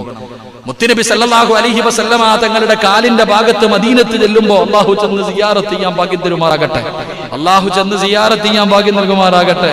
ഉംറയ്ക്കൊക്കെ പോകണമെന്ന് കരുതിയിരുന്നതാ, ഉംറയ്ക്ക് പോകണമെന്ന് കരുതിയിരുന്ന അപ്പോഴാ പഠിച്ചോണ്ട് റമളാനി അവിടെ പോയി നിൽക്കണമെന്നായിരുന്നു ആഗ്രഹം. ഇതെല്ലാം മുടങ്ങിപ്പോയി. ഇൻഷാ അല്ലാഹ് ഇനി എപ്പോഴാണോ തുറക്കുന്നത്, കൊറോണ ഉണ്ടോ എന്തോ ഇല്ലേ, നിങ്ങൾ ലീവ് തരണേക്കണം. ഞാൻ എന്തായാലും ഉംറയ്ക്ക് പോകും. അല്ലാഹു ഭാഗ്യം തരുമാറാകട്ടെ. ദിനം തീർന്നു കിട്ടിയ ഫസ്റ്റ് ആദ്യം പോകുന്ന ഗ്രൂപ്പിൽ ഞാൻ പോയിക്കും. ആരുണ്ടോ ഇല്ല നോക്കൂല, എനിക്കെന്തായാലും അവിടെ ചെല്ലണം. അള്ളാഹു മരിക്കുന്നതിന് മുമ്പ് ചെന്ന് സിയാറത്ത് ചെയ്യാൻ ഭാഗ്യം നൽകുമാറാകട്ടെ. അള്ളാഹു എല്ലാവർക്കും ഭാഗ്യം തരുമാറാകട്ടെ. പോണ്ടേ? ഫ്ലൈറ്റിൽ കയറിയ കൊറോണ വരുവോ? അവസരം കിട്ടിയാ പോയേക്കണം. അവസരം കിട്ടിയാ പോയേക്കണം. കാരണം എന്തെന്നറിയോ, മദീനത്ത് കിടന്ന് ആരെങ്കിലും മരിച്ച അവൻ രക്ഷപ്പെട്ടു. അള്ളാഹു നമുക്ക് ഭാഗ്യം തരുമാറാകട്ടെ. അവിടെ ഒരു 6 അടി മണ്ണ് കിട്ടാതെ യോഗവ സഹോദര, നമ്മളൊന്നും മരിക്കില്ല. നമുക്കതിനുള്ള ഞാൻ ഉംറയ്ക്ക് പോയപ്പോ ഞാനിങ്ങനെ കൂട്ടായിലുള്ള നമ്മുടെ ഫൈസൽ എന്ന് പറഞ്ഞൊരു സഹോദരൻ ഹാജിയാര്, നമ്മൾ ഉംറയ്ക്ക് പോയി മക്കയിൽ നിന്നും മദീനയിലേക്ക് പോയി. മക്കയിൽ നിന്നും മദീനയിലേക്ക് പോകുമ്പോ റൂമിന്റെ വെളിയിൽ ഭയങ്കര ബഹളം. ഞാനിങ്ങനെ ഇറങ്ങി നോക്കുമ്പോ പെണ്ണുങ്ങൾ ലഗേജ് കിട്ടാ നാട്ടിൽ പോവാൻ. ഓരോ താത്താമാരൊക്കെ എപ്പോഴും ഓർമ്മയുണ്ട്, മാക്സിയൊക്കെ അങ്ങോട്ട് പൊക്കി അങ്ങോട്ട് വെച്ചിട്ട് ചവിട്ടി നിറയ്ക്ക. ഇന്നൊക്കെ ഉംറ കഴിഞ്ഞ് വരുന്നത് കണ്ടാ ഗൾഫിൽ നിന്ന് വരണ പോലെ ലഗേജ് മാത്രമുണ്ട് ഒരുപാട്. അപ്പൊ ഒരു ഉമ്മ ഇങ്ങനെ വെളിയിലിരിപ്പുണ്ട്, കരയാ സാധു. ഒരു ഉമ്മ രാമനാട്ടുകാരെ കാര്യം കണ്ടാൻ തോന്നുന്നു. ഉമ്മ വെളിയിൽ ഇങ്ങനെ ഇരുന്ന് കരയാ. അപ്പൊ ഇങ്ങനെ ചോദിച്ചു, എന്തേ ഉമ്മ നിങ്ങൾ ഇരിക്കണേ, എല്ലാരും സന്തോഷത്തിലാ നാട്ടിൽ പോകാൻ, എന്തേ ഉമ്മ? കണ്ണു കാണാത്ത ഉമ്മ പറഞ്ഞു, മോനെ കഫൻ തുണി ബാഗിലിരിപ്പുണ്ട്, ഇവിടെ കിടന്ന് മരിക്കാൻ വന്നതാ, എനിക്ക് അള്ളാഹു അതിനുള്ള ഭാഗ്യം തന്നില്ലല്ലോ എന്ന് ഓർത്തിട്ട് കരയുക. അള്ളാഹു നമുക്ക് ഈമാൻ നൽകുമാറാകട്ടെ. അതുകൊണ്ട് അവിടെ പോയി മരിച്ച രക്ഷപ്പെട്ടു സഹോദര. റസൂലുള്ളാഹി സ്വല്ലല്ലാഹി അലൈഹി വസല്ലമ തങ്ങൾ പറഞ്ഞു, ആരെങ്കിലും എന്റെ മദീനയെ സ്നേഹിച്ച് എന്റെ മദീനയിൽ വന്ന് മരണപ്പെട്ട നാളെ ഞാൻ അവനെ സ്വർഗത്തിൽ കൊണ്ടുപോകുമെന്ന് ആദരവായ പ്രവാചകൻ നബി മുഹമ്മദ് മുസ്തഫ. അള്ളാഹു ആ ജന്നത്തുൽ ബഖീൽ ഒരു 6 അടി മണ്ണ് നമുക്ക് നൽകി അനുഗ്രഹിക്കുമാറാകട്ടെ. മഹാനായ ഉമർ ഇബ്നുൽ ഖത്താബ് റളിയല്ലാഹു തആല അൻഹു അള്ളാഹുവിന്റെ പരിശുദ്ധമായ കഅബാലയത്തിൽ പോയി ഹജ്ജ് ചെയ്തു. എന്നിട്ട് തിരിക്കുക. ആ കഅബാലയത്തിൽ നിന്ന് പിരിയുന്ന സമയം കഅബാലയത്തിന്റെ മുറ്റത്ത് നിന്നുകൊണ്ട് ഉമർ ഇബ്നുൽ ഖത്താബ് റളിയല്ലാഹു തആല അൻഹു ദുആ ചെയ്യുകയാണ്, അല്ലാഹുമ്മ ർസുഖ്ന ഷഹാദ ബിബലദി നബിയിക. ഈ ദുആ കേട്ടപ്പോഴാണ് സ്വഹാബികൾ അത്ഭുതപ്പെട്ടു പോയത്. ഉമർ ഇബ്നുൽ ഖത്താബ് റളിയല്ലാഹു തആല അൻഹു, അല്ലാഹുവിന്റെ പ്രവാചകന്റെ സ്വഹാബി ഉണ്ടല്ലോ, കഅബാലയത്തിന്റെ മുറ്റത്ത് നിന്നിട്ട് അല്ലാഹുവോട് ചോദിക്കുകയാണ്, പടച്ചവനെ എനിക്ക് ഷഹീദായി മരിക്കണം തമ്പുരാന്, എനിക്ക് ഷഹീദായി മരിക്കണം തമ്പുരാന്, എവിടെയെങ്കിലും വെച്ച് മരിച്ചാ പോരാ, ബിബലദി നബിയിക, അല്ലാഹുവിന്റെ പ്രവാചകന്റെ മദീനത്ത് കിടന്നിട്ട് എനിക്ക് ഷഹീദാകണം തമ്പുരാന്. കേട്ടവർ അത്ഭുതപ്പെടുകയാണ്. കാരണം നടക്കാൻ സാധ്യതയില്ലാത്ത കാര്യം, ഷഹീദാകണം എവിടെ കിടന്ന്? മദീനയിൽ കിടന്ന്. എന്റെ പ്രിയപ്പെട്ടവരെ, ഹറമിൽ യുദ്ധം ചെയ്യാൻ പാടില്ലല്ലോ, ഹറമിൽ യുദ്ധം ചെയ്യാൻ പാടില്ല. പിന്നെ എങ്ങനെയാ മദീനത്ത് കിടന്ന് ഷഹീദാവുക? ഉമർ ഇബ്നുൽ ഖത്താബ് റളിയല്ലാഹു തആല അൻഹുവിന്റെ ദുആ അങ്ങനെ. എന്നിട്ടും എന്റെ പ്രിയമുള്ള സഹോദരങ്ങളെ, എന്റെ പ്രിയപ്പെട്ടവരെ, മഹാനായ നബി മുഹമ്മദ് മുസ്തഫ സല്ലല്ലാഹു അലൈഹി വസല്ലമ തങ്ങളുടെ റൗളാ ശരീഫ് എന്ന് കാണാൻ ചെന്നാൽ പടച്ചവനെ വല്ലാതെ കെട്ടിയടച്ച് വെച്ചിരിക്കുകയാണ്. നമുക്കൊന്ന് ചെറുതായിട്ട് ഇങ്ങനെ ഒന്ന് നോക്കാനല്ലേ കഴിയൂ. അവിടെ നിന്നുകൊണ്ട് പടച്ചവനെ സമാധാനത്തോടെ ഒരു യാസീൻ ഓതി ദുആ ചെയ്യാൻ നമ്മളെ കൊണ്ട് കഴിയില്ല. ഒന്ന് കൈയുയർത്താൻ പോലും സമ്മതിക്കാതെ പെട്ടെന്ന് സലാം പറഞ്ഞിട്ട് നമ്മളെ പെട്ടെന്ന് ആട്ടിയിറക്കുമ്പോ എന്റെ പ്രിയമുള്ള സഹോദരങ്ങളെ, ഇന്ന് അടച്ചിട്ടിരിക്കുകയാണ്. അത് 4 ഭാഗവും കെട്ടിയടച്ചിരിക്കുകയാണ്. എങ്കിൽ എന്റെ കെട്ടിയടക്കാനുള്ള കാരണം എന്തെന്നറിയുമോ? എന്റെ പ്രിയമുള്ള സഹോദരങ്ങളെ, റസൂലുള്ളാഹി തങ്ങള്, മഹാനായ അബൂബക്കർ തങ്ങള്, ഉമർ ഇബ്നുൽ ഖത്താബ് റളിയല്ലാഹു തആല അൻഹു അവിടെ ഇങ്ങനെ തുറന്നു കിടക്കുകയായിരുന്നു. അത് കെട്ടിയടക്കുന്നതിനൊരു ചരിത്രമുണ്ട്. അല്ലാഹുവേ, മഹാനായ ഉമർ ഇബ്നു അബ്ദുൽ അസീസ് റളിയല്ലാഹു തആല അൻഹു, രണ്ടാമത്തെ ഉമർ എന്ന ചരിത്രം പറഞ്ഞ ഉമർ ഇബ്നു അബ്ദുൽ അസീസ് തങ്ങളുടെ കാലഘട്ടത്തിൽ അല്ലാഹുവിന്റെ പ്രവാചകന്റെ റൗളാ ശരീഫിന്റെ ചാരത്തിൽ ഒരു ജൂതനായ മനുഷ്യനുണ്ടല്ലോ. അവിടെ നിന്ന് ചരിത്രം പറയുകയാ, ഒരു ജൂതനായ മനുഷ്യൻ, കണ്ടാ വലിയ ആലിമിനെ പോലെ താടിയൊക്കെ ഉണ്ടല്ലോ, അവർക്കൊക്കെ കണ്ടിട്ടുള്ളവർക്കറിയാം. അവരെ അവസ്ഥ കണ്ടാ ഉസ്താദന്മാരെ പോലൊക്കെ നല്ല താടി തൊപ്പിയൊക്കെ വെച്ച് നടക്കുന്ന ഈ ഇസ്രായേലിലൊക്കെ പോയിട്ടുള്ളവർക്ക് ഞാൻ പോയി കണ്ടിട്ടുണ്ട്. അള്ളാഹു നമുക്ക് ബൈത്തുൽ മുഖദ്ദസ് സിയാറത്ത് ചെയ്യാൻ ഭാഗ്യം നൽകുമാറാകട്ടെ. അള്ളാഹു ഭാഗ്യം നൽകുമാറാകട്ടെ. അല്ല പോണോന്ന് പറഞ്ഞ സ്ഥലവ, മുത്തുനബി പോണോന്ന് പറഞ്ഞ 3 പള്ളികൾ, 3 ഭവനങ്ങൾ, 1 പരിശുദ്ധ കഅബാലയം, 2 മസ്ജിദുൻ നബവി, 3 ബൈത്തുൽ മുഖദ്ദസ്. അള്ളാഹു ഈ 3 പള്ളികളും സിയാറത്ത് ചെയ്യാൻ ഭാഗ്യം നൽകുമാറാകട്ടെ. എന്റെ പ്രിയപ്പെട്ടവരെ, ഒരു ജൂതനായ മനുഷ്യൻ ആദ്യമായിട്ട് പള്ളിയിൽ വരും. ഒന്നാമത് പള്ളിയിൽ വരുന്ന ഈ മനുഷ്യൻ വന്നു കഴിഞ്ഞാൽ റസൂലുള്ളാഹി സ്വല്ലല്ലാഹു അലൈഹി വസല്ലമ തങ്ങളുടെ ഖബറിന്റെ ചാരത്ത് വന്നിട്ട് ആ റൗളയുടെ ചാരത്തായിരിക്കാം. ഏറ്റവും അവസാനം പോകുന്നത് ഇദ്ദേഹം തന്നെ. ഒന്നാമത് വരും, എല്ലാവരും പോയിട്ട് ഏറ്റവും അവസാനമായി ചങ്ങാതി പോവാ. എന്റെ പ്രിയപ്പെട്ടവരെ, എന്താ പണി? എന്താ? എല്ലാവരും പോയി കഴിയുമ്പോ എന്റെ പ്രിയപ്പെട്ട സഹോദരങ്ങളെ, പ്രവാചകൻ സല്ലല്ലാഹു അലൈഹി വസല്ലമ തങ്ങൾ ഖബറിന്റെ ചാരത്തിരുന്നിട്ട് മണ്ണ് വാരിയിട, കുഴിയെടുക്ക. എന്റെ പ്രിയപ്പെട്ടവരെ, പ്രവാചകൻ സല്ലല്ലാഹു അലൈഹി വസല്ലമ തങ്ങളുടെ ആ ശറഫാക്കപ്പെട്ട ജനാസ ഇതിനകത്തുണ്ടെങ്കിൽ അത് എടുത്തു മാറ്റാനുള്ള പരിപാടിയിൽ ഇയാളിങ്ങനെ മണ്ണ് വാരി ഇതിനകത്തിട്ട് നിറയ്ക്കും. എന്നിട്ട് അവസാനം പോകും. ഇങ്ങനെ ദിവസങ്ങളായി ഇങ്ങനെ നടക്കുകയാണ്. അവസാനം അള്ളാഹുവിന്റെ പ്രവാചകൻ സല്ലല്ലാഹു അലൈഹി വസല്ലമ തങ്ങളുടെ ആ ശറഫാക്കപ്പെട്ട ജനാസയുടെ അടുക്കലേക്ക് മണ്ണെടുത്തെടുത്ത ആ കുടി എത്താറായപ്പോ അല്ലാഹുവിന്റെ പ്രവാചകൻ സല്ലല്ലാഹു അലൈഹി വസല്ലമ തങ്ങൾ ഉമർ ഇബ്നു അബ്ദുൽ അസീസ് റളിയല്ലാഹു തആല അൻഹു മഹാനവറുകളുടെ സ്വപ്നത്തിൽ വന്നിട്ട് പറഞ്ഞു കൊടുക്കുന്നു, ഉമറേ, ആ മനുഷ്യനുണ്ടല്ലോ, എന്റെ ഖബറിന്റെ ചാരത്ത് വന്നിരിക്കുന്നവൻ ജൂതനാണ്. അവൻ എന്റെ മയ്യത്ത് അവിടെ നിന്ന് എടുത്തു മാറ്റാനുള്ള വഴിയാണ്. അതുകൊണ്ട് അവനെ പിടിക്കണേ, അവന് കൊടുക്കേണ്ട ശിക്ഷ കൊടുക്കണേ. അല്ലാഹുവിന്റെ പ്രവാചകൻ അവിടെ നിന്ന് ഉമർ ഇബ്നു അബ്ദുൽ അസീസ് തങ്ങൾക്ക് അറിയിച്ചു കൊടുക്കുകയാണ്. പിറ്റേ ദിവസം രാവിലെ ഓർഡറിട്ടു, ആ മനുഷ്യനെ അവിടെ നിന്ന് പിടിച്ചു. അവന് കൊടുക്കേണ്ട അവസാനം ആ മനുഷ്യന് കൊടുക്കേണ്ട ശിക്ഷ കൊടുക്കുകയാണ്. അങ്ങനെ എല്ലാവരും തീരുമാനിച്ചു, ഇത് കെട്ടിയടക്കണം. അങ്ങനെയാണ് മുത്തുനബിയുടെ റൗള എവിടെ നിന്ന് കെട്ടിയടക്കാൻ തീരുമാനിച്ചു. എന്റെ പ്രിയപ്പെട്ട സഹോദരങ്ങളെ, അങ്ങനെ അല്ലാഹുവിന്റെ പ്രവാചകൻ സല്ലല്ലാഹു അലൈഹി വസല്ലമ തങ്ങളുടെ റൗള ശരീഫ് അവിടെ നിന്ന് കെട്ടിയടക്കാൻ അവിടെ നിന്ന് പടച്ചവനെ കുഴിയെടുക്കുമല്ലോ. 4 ഭാഗം കെട്ടുന്നതിന് വേണ്ടി അവിടെ നിന്ന് കുഴിയെടുത്തു. അങ്ങനെ കുഴിയെടുത്തുകൊണ്ടിരിക്കുമ്പോ ഒരു സ്ഥലത്ത് നിന്ന് രക്തം ഇങ്ങനെ വരികയാ, ഒരു സ്ഥലത്ത് നിന്ന് രക്തം ഇങ്ങനെ വരികയാ. പടച്ചവനെ പണി നിർത്തി, അവിടെ നിന്ന് പണി നിർത്തി. അവിടെ നിന്ന് നോക്കുമ്പോ ഒരു കാല് കാണുകയാണ്, ഒരു കാല് കാണുകയാണ്, ഒരു ജനാസയുടെ കാല് കാണുകയാണ്. ആരുടേതാണെന്നറിയില്ല. അല്ലാഹുവിന്റെ പ്രവാചകൻ അവിടെ കിടപ്പുണ്ട്, അബൂബക്കർ തങ്ങൾ അവിടെ കിടപ്പുണ്ട്, ഉമർ ഇബ്നുൽ ഖത്താബ് തങ്ങൾ കിടപ്പുണ്ട്. പടച്ചവനെ ആരുടെ കാലാണെന്നറിയുന്നില്ല. അവിടെ നിന്നിങ്ങനെ മയ്യത്തിന്റെ കാലിൽ നിന്ന് രക്തം ഇങ്ങനെ പൊടിയുകയാ.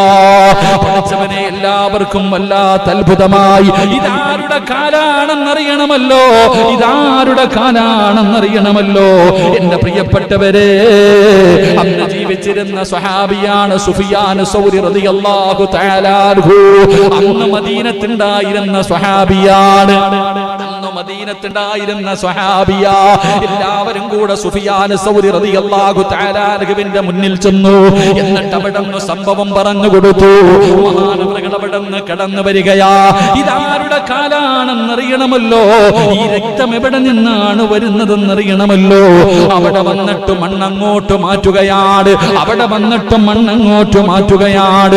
പടച്ചവനെ നോക്കുമ്പോ ആ കബറടക്കിയിരിക്കുന്ന മയ്യത്തിന്റെ കാലിൽ നിന്നാണ് രക്തം ഇങ്ങനെ വരുന്നത്.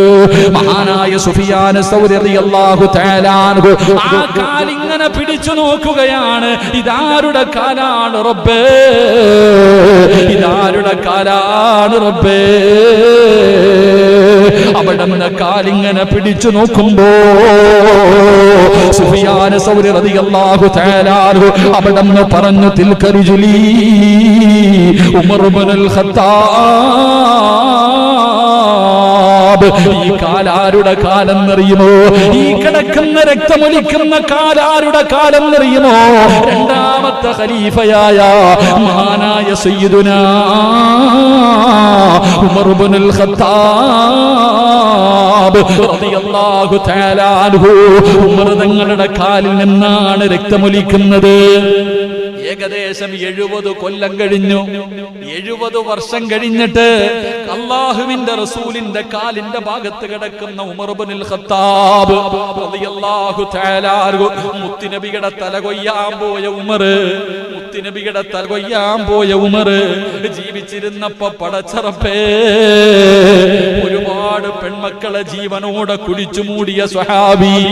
ഒരുപാട് പേരെ പടച്ചവരെ കൊച്ചു കുട്ടികളോട് ഭക്ഷണം കടിക്കാതെ മടിക്കുന്ന കുട്ടികളോട് പറയും ഉമർ വരുന്നെന്ന് പറഞ്ഞ പേടിച്ച് കുട്ടികൾ പോലും ഭക്ഷണം കഴിക്കുമായിരുന്നു. ഉമർ തങ്ങൾ ഒരിക്കൽ അല്ലാഹുവിന്റെ റസൂലിന്റെ മുന്നിലിരുന്ന് കരഞ്ഞുകൊണ്ട് പറഞ്ഞു, നബിയേ, നബിയേ, ഒരു ദിവസം ഞാൻ ജാഹിലിയ കാലഘട്ടത്തിൽ എന്റെ പ്രിയപ്പെട്ടവരെ ഉമർ തങ്ങൾ കള്ളു കുടിച്ചിട്ട് ഇങ്ങനെ ഇരിക്കുകയാണ്. ഉമർ തങ്ങൾ ഇങ്ങനെ കള്ളു കുടിച്ചിട്ട് കൂട്ടുകാരുടെ കൂടെ ഇരിക്കുമ്പോ അല്ലാഹുവേ കൂട്ടുകാര് പരസ്പരം അങ്ങോട്ടും ഇങ്ങോട്ടും തർക്കിക്കുകയാണ്. എന്തേ കാരണമെന്നറിയോ? ഒരു ഗർഭിണിയായ പെണ്ണ് നടന്നു വന്നു. കൂട്ടുകാരിൽ ഒരുത്തം പറഞ്ഞു ആ പെണ്ണിന്റെ വയറ്റിൽ കിടക്കുന്ന കുഞ്ഞ് ആണാണ്. മറ്റൊരുത്തം പറഞ്ഞു ഇല്ല പെണ്ണാണ്. രണ്ടുപേരും കൂടെ അഭിപ്രായ വ്യത്യാസം വന്നപ്പോ തന്റെ അരയിലിരുന്ന വാളെടുത്തിട്ട് ആ പെണ്ണിന്റെ വയറ് കുത്തി കീറിയിട്ട് അതിനകത്ത് കിടന്ന ബീജം, അതിനകത്ത് കിടന്ന കുഞ്ഞാണാണോ പെണ്ണാണോ എന്ന് നോക്കിയ മഹാനായ സയ്യിദുനാ ഉമർ ഇബ്നുൽ ഖത്താബ് ജീവിച്ചിരുന്ന ഉമറുണ്ടല്ലോ, ആ ഉമർ തങ്ങളെ യുദ്ധത്തിൽ ഷഹീദായ സഹാബിയല്ല, ബദറിലല്ല ഷഹീദായത്, ഉഹദിലല്ല ഷഹീദായത്, അല്ലാഹുവേ ഒരു യുദ്ധത്തിലുമല്ല ഷഹീദായത്. പിന്നെ എങ്ങനെയാ ഉമർ അല്ലാഹുവിന്റെ റസൂലിന്റെ സ്വഹാബി എങ്ങനെയാ മരണപ്പെട്ടത്? അല്ലാഹുവിന്റെ പള്ളിക്കകത്ത് സുബഹി നമസ്കരിച്ചു കൊണ്ടിരുന്ന സമയത്താ, അല്ലാഹുവിന്റെ പള്ളിക്കകത്ത് സുബഹി നമസ്കരിച്ചു കൊണ്ടിരുന്ന സമയത്താണ് മഹാനായ സയ്യിദുനാ ഉമർ ഇബ്നുൽ ഖത്താബ് റളിയല്ലാഹു തആല അൻഹു അവിടുന്ന് ഷഹീദാകുന്നത്. എന്റെ പ്രിയപ്പെട്ടവരെ, നമസ്കരിച്ചു കൊണ്ടിരുന്നപ്പോ തന്റെ അടിവയറ്റിലേക്ക് കടാര കുത്തിയിറക്കുകയാണ്. അവസാനം അവിടുന്ന് പിടഞ്ഞു വീണു. തങ്ങളുടെ വായിലേക്ക് പാലെടുത്ത് ഒഴിച്ചു കൊടുക്കുമ്പോ വായിലൊടിച്ച പാല് അടിവയറ്റിലൂടെ വെളിയിലേക്ക് പോവുകയാണ്.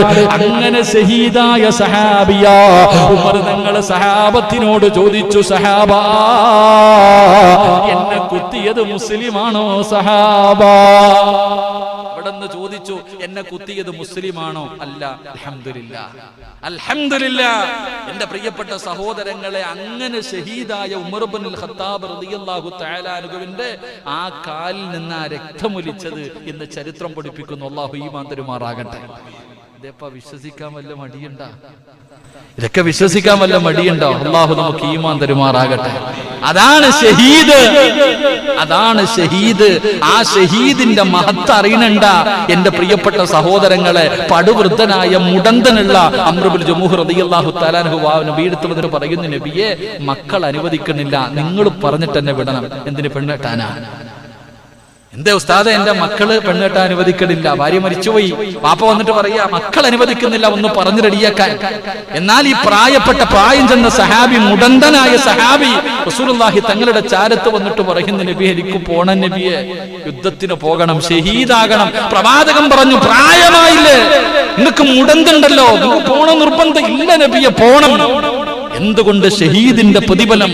അവരുടെ മയ്യത്തുകൾ മണ്ണ് തിന്നാറില്ല, അവരുടെ മണ്ണ് അവരുടെ ശരീരം പുഴുക്കാറില്ല, അവർക്ക് നാളെ വിചാരണയില്ല.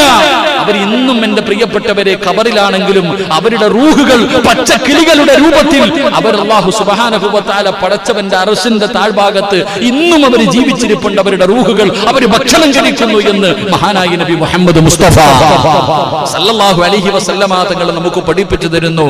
എന്റെ പ്രിയപ്പെട്ടവരെ, ശുഹദാക്കൾ അവരാ. അതുകൊണ്ടാണ് ആ മഹത്വം അറിയുന്നത് കൊണ്ടാണല്ലോ മഹാനായ പ്രവാചകൻ സല്ലല്ലാഹു അലൈഹി വസല്ലമ തങ്ങൾ, അല്ലാഹുവിന്റെ പ്രവാചകൻ നമുക്ക് ഉഹദിന്റെ രണാങ്കണത്തിൽ പോകുമ്പോ അവിടെ ഒരുപാട് സഹാബത്ത് കിടക്കുന്നുണ്ട്. മദീനത്ത് പോകുമ്പോ ഉഹദിന്റെ രണാങ്കണത്തിൽ നമ്മൾ പോകാറുണ്ട്. എന്റെ പ്രിയപ്പെട്ട സഹോദരങ്ങളെ, ആ കാണുന്ന ആ ഉഹദിന്റെ രണാങ്കണത്തിൽ ഷഹീദായവരെ കബറടക്കിയിരിക്കുന്ന അവിടെ കിടപ്പുണ്ട് മഹാനായ സയ്യിദുനാ മിസ്അബ് റളിയല്ലാഹു തആല അൻഹു. എന്റെ പ്രിയപ്പെട്ടവരെ, മിസ്അബ് റളിയല്ലാഹു തആല അൻഹുവിന്റെ ചരിത്രം നമുക്ക് എല്ലാവർക്കും അറിയുന്ന ചരിത്രമാണ്. അല്ലാഹുവിന്റെ പ്രവാചകൻ സല്ലല്ലാഹു അലൈഹി വസല്ലമ തങ്ങൾ മിസ്അബ് റളിയല്ലാഹു തആല അൻഹു ഇസ്ലാമിലേക്ക് കടന്നു വന്നു, അല്ലാഹുവിന്റെ ദീനിലേക്ക് കടന്നു വന്നു. മിസ്അബ് റളിയല്ലാഹു തആല അൻഹു മുസ്ലിമായി. അല്ലാഹുവിന്റെ പ്രവാചകൻ അവസാനം മിസ്അബ് തങ്ങളെ മദീനത്തേക്ക് പറഞ്ഞു വിട്ടു. ആദ്യം പോയത് മിസ്അബ് തങ്ങളാണ്. ആദ്യമായിട്ട് മിസ്അബ് റളിയല്ലാഹു തആല അൻഹുവാണ് മദീനത്തേക്ക് പോയത്. അവിടെ ചെന്നിട്ട് മിസ്അബ് റളിയല്ലാഹു തആല അൻഹു ഓരോ വീട്ടിലും പോയിട്ട് ഖുർആൻ പഠിപ്പിക്കും, ഓരോ വീട്ടിൽ പോയിട്ട് ഖുർആൻ പഠിപ്പിക്കും. എന്റെ പ്രിയപ്പെട്ടവരെ, അവർ അൻസാരിങ്ങളുടെ സ്വഭാവം ഉണ്ടാക്കിയെടുത്തത് മുഹാജിറുകൾ വരുമ്പോൾ എങ്ങനെയാണ് സ്വീകരിക്കേണ്ടത് എന്ന് എന്റെ പ്രിയപ്പെട്ട സഹോദരങ്ങൾ പ്രവർത്തനങ്ങളെ മദീനക്കാർക്ക് പഠിപ്പിച്ചു കൊടുത്തു മിസ്അബ് തങ്ങള്. അള്ളാഹുവിന്റെ പരിശുദ്ധമായ ഖുർആൻ ഓതാൻ പഠിപ്പിച്ചു. അങ്ങനെ സഹാബികൾ വരാൻ തുടങ്ങി. വന്നവരെ മുഴുവനും സ്വീകരിച്ചു. അവസാനമായിട്ട് മഹാനായ നബി മുഹമ്മദ് മുസ്തഫ സല്ലല്ലാഹു അലൈഹി വസല്ലമ തങ്ങളും അബൂബക്കർ സിദ്ദീഖ് തങ്ങള് അങ്ങനെ മക്കയിൽ നിന്ന് മദീനയിലേക്ക് ഹിജ്റ വന്നു. അള്ളാഹുവിന്റെ പ്രവാചകനെ കണ്ടപ്പോ മദീന നിവാസികൾക്ക് വല്ലാത്ത സന്തോഷമാണല്ലോ. പടച്ചവനെ അവരിങ്ങനെ സ്വീകരിക്കുകയാണ്. അള്ളാഹുവിന്റെ പ്രവാചകനെ സ്വീകരിച്ചു. എന്നിട്ട് എല്ലാവരുടെ മുന്നിൽ ഇരുന്നിട്ട് മുത്തുനബി അവിടെ നിന്ന് പ്രഭാഷണം നടത്തുകയാണ്. അള്ളാഹുവിന്റെ പ്രവാചകൻ അവിടെ നിന്ന് നസീഹത്ത് നടത്തുമ്പോ അള്ളാഹുവിന്റെ റസൂലിന്റെ കണ്ണുകൾ ഇങ്ങനെ തിരയുകയാണ്. ആരെയോ കാണാനിട്ട് തിരയുന്നത് പോലെ, ആരെയോ കാണാനിട്ട് തിരയുന്നത് പോലെ അള്ളാഹുവിന്റെ പ്രവാചകൻ തന്റെ മുന്നിലിരിക്കുന്ന ആ ജനങ്ങൾ സ്വഹാബത്തിന്റെ ഇടയിൽ അള്ളാന്റെ റസൂൽ ഇങ്ങനെ നോക്കുകയാ. എന്നിട്ട് പ്രവാചകന് കാണുന്നില്ല. അള്ളാന്റെ റസൂൽ ചോദിച്ചു, മിസ്അബ് എവിടെ? എന്റെ മിസ്അബ് എവിടെ? അള്ളാഹുവിന്റെ പ്രവാചകൻ അവിടെ നിന്ന് ചോദിക്കുമ്പോ സ്വഹാബത്തിന്റെ ഇടയിൽ നിന്ന് എഴുന്നേറ്റ് പറയുന്നു, ലബ്ബൈക യാ റസൂലല്ലാഹ്, ഞാനിവിടെയുണ്ട് നബിയേ, ഞാനിവിടെയുണ്ട് നബിയേ. മിസ്അബ് തങ്ങൾ സ്വഹാബത്തിന്റെ ഇടയിൽ നിന്ന് എഴുന്നേറ്റ് നിന്ന് പറയുമ്പോ റസൂലുള്ളാഹിക്ക് തിരിച്ചറിയുന്നില്ല. മിസ്അബിന്റെ രൂപമൊക്കെ മാറിയിരിക്കുകയാണ്. മിസ്അബിന്റെ രൂപമൊക്കെ മാറിയിരിക്കുകയാണ്. അള്ളാഹുവിന്റെ പ്രവാചകൻ തന്റെ മുന്നിലിരിക്കുന്ന സ്വഹാബത്തിനോട് അവിടെ നിന്ന് കരഞ്ഞുകൊണ്ട് പറഞ്ഞു, സഹാബാ, ഞാൻ മിസ്അബിനെ ആദ്യമായിട്ട് കാണുന്ന രംഗം എങ്ങനെയെന്നറിയോ? അള്ളാഹുവിന്റെ പ്രവാചകൻ മിസ്അബ് റളിയല്ലാഹു തആല അൻഹു എഴുന്നേറ്റ് നിൽക്കുമ്പോ മിസ്അബിന്റെ അവസ്ഥ എന്തെന്നറിയോ?